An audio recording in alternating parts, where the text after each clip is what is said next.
आत्मिक भावनाओं की चर्चा चल रही है। आज स्वामी जी महाराज ने सुख भावना से प्रसंग आरंभ किया है।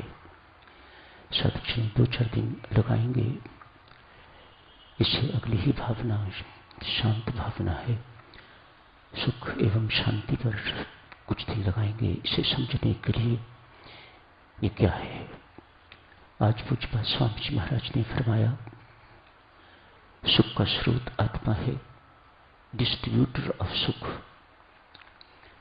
मानो आपका अपना स्वरूप, हमारा अपना स्वरूप, आत्म स्वरूप, वास्तविक स्वरूप सुख का स्रोत है। इन आत्म भावनाओं के अंतर्गत स्वामी जी महाराज हमें यही समझाना चाहते हैं, बाहर जो कुछ आप ढूंढते हो वह सही नहीं है। सब कुछ आपके भीतर है, सब कुछ आत्मा में है, सब कुछ परमात्मा में है। उसे खोजो, वास्तविक चीज आपको मिलेगी। बाहर तो विषय सुख है, नश्वर सुख है, ऐसा सुख जो दुख के साथ ही युक्त है, ऐसा जीवन जो मृत्यु के साथ जुड़ा हुआ है। ये बाहर की बातें हैं। अतएव व्यक्ति हमेशा भटकता ही रहता है, हाथ कुछ नहीं आता। जैसे खाली हाथ व्यक्ति आता है वैसे ही खाली हाथ चला जाता है। ये खाली हाथ भौतिक वस्तुओं के लिए नहीं कहा जा रहा।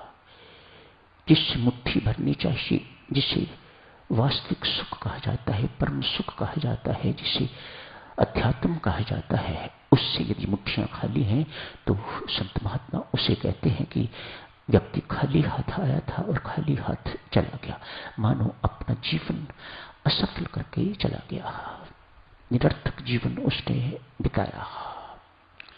तो साधक जनों, सुख की चर्चा शुरू करते हैं। जिस सुख से हम परिचित हैं वह सुख क्या है। एक राजकन्या है, स्नान करने के लिए किसी सरोवर के किनारे गई है। सखियां भी साथ हैं। सबने जल क्रीड़ा हेतु जल में प्रवेश किया है।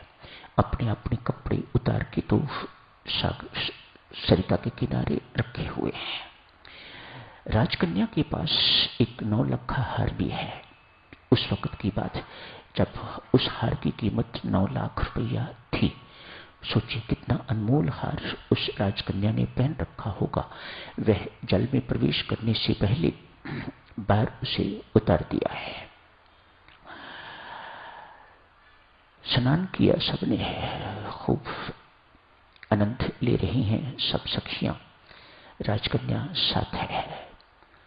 बाहर निकली हैं स्नान करके, क्या देखती हैं, कपड़े तो हैं लेकिन 9 लखा हार नहीं है। खोज शुरू हो गई है। राजा साहब को सूचना मिली है, मेरी पुत्री का 9 लखा हार गुम हो गया है सरोवर के किनारे। मानो कहां गया होगा, सरोवर में ही गिरा होगा। इस कन्या को याद नहीं कहां गिरा है, क्या हुआ है। बाहर उतारा था लेकिन वह हार मिल नहीं रहा। अनेक प्रकार के डाइवर्स, अनेक प्रकार के प्रयत्न किए जा रहे हैं कि हार को ढूंढा जाए, लेकिन कहीं मिल नहीं रहा। आज कुछ दिनों के बाद एक लकड़हारा जंगल से लकड़ी काट के आया है। पानी पीने के लिए सरोवर के किनारे गया। ढंढोरा पिट चुका हुआ था राजा की तरफ से, जो इस हार को का पता बताएगा या ढूंढ के हमें देखा उसे 1 लाख रुपया इनाम मिलेगा। इस 1 लाख रुपये इनाम की घोषणा दूर दूर तक चली गई हुई थी। तो इस 1 लाख के लोभ में बहुत से लोग आ जा रहे थे इसी खोज में। आज लकड़हारा पानी पीता हुआ क्या देखता है, जल में वह हार पड़ा हुआ दिखाई दे रहा है। बॉटम पर, तल पर वह हार दिखाई दिया उसे। उसने डुबकी लगाई, तैरना जानता था, डुबकी बीच लगाना जानता था, डुबकी लगाई, लेकिन हार हाथ में नहीं आ रहा, हाथ में कीचड़ आता है। थोड़ी देर तक फिर इंतजार करता है। मैंने अपनी आंखों से हार देखा है, इसमें कहां चला गया हार। फिर पानी थोड़ी देर साफ हुआ, उसके बाद फिर हार दिखा, फिर डुबकी लगाई, लेकिन हाथ में कीचड़ ही आ रहा है। बहरहाल उसका काम तो हो गया। जाके राजा को सूचना देता है, राजा साहब, आपकी पुत्री का 9 लाख हार उस सरोवर के अंदर ही है। मैंने अपनी आंखों से उस हार को देखा है। मैंने उसे पकड़ने की कोशिश की, निकालने की कोशिश की, लेकिन वह हाथ नहीं आ रहा। तो अब प्रयास अधिक जोर शोर से शुरू हो गए। जो भी कोई जाता है, पानी यदि स्थिर पानी होता है, हिलता जुलता नहीं है, साफ पानी है, तो सबको हार उसमें दिखाई दे रहा है।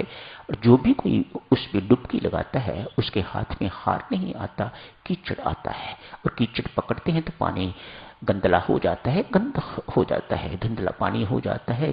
फिर थोड़ी देर सेटल करने के इंतजार करते हैं। ये सब कुछ चल रहा है।